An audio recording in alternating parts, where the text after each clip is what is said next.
जीवन में विस्मित हो जाओ। वाह, विस्मय ही योग का भूमिका है।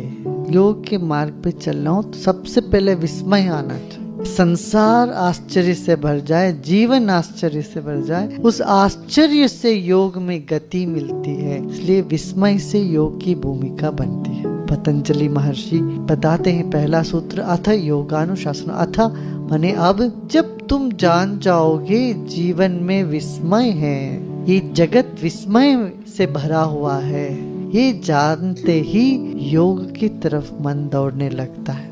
और दूसरा, जीवन में दुख है, दुख से मुझे बचना है, ताकि योग हमें दुख से दूर ले जाने का अनुशासन है। जैसे आग का जलने का स्वभाव है, पानी का बहने का स्वभाव है, उतना ही सहज है हर जीव का दुख से दूर होने की इच्छा। दुख से दूर होना है, मगर कैसे?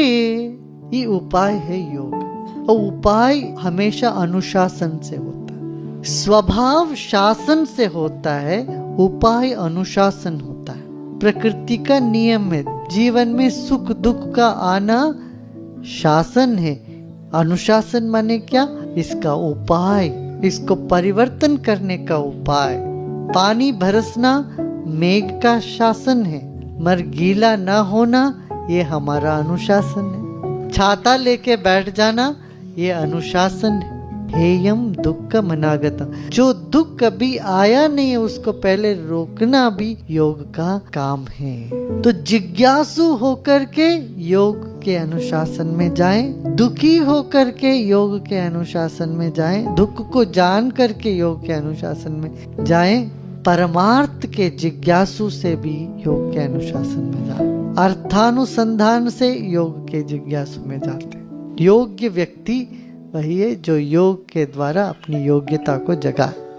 कर्म करना तो हमारा स्वभाव है, उस कर्म में कुशल हो जाए हम, उसके लिए जो उपाय चाहिए वो योग है। जीवन में समता लाने की जो प्रक्रिया है वह है योग। समत्वम योग उच्यते, योग कर्मसु कौशलम। इस तरह से योग की तरह तरह की परिभाषा है। इन सब अर्थों का जो अपेक्षा करने वाले व्यक्ति योग की ओर जाने लगते हैं। अर्थानुसंधान करने वाले, जीवन में दुख से दूर होने वाले, जिज्ञासु, ज्ञानी, इन सब का एक दिशा यदि हो, वो दिशा है योग। एक लक्ष्य होगा योग।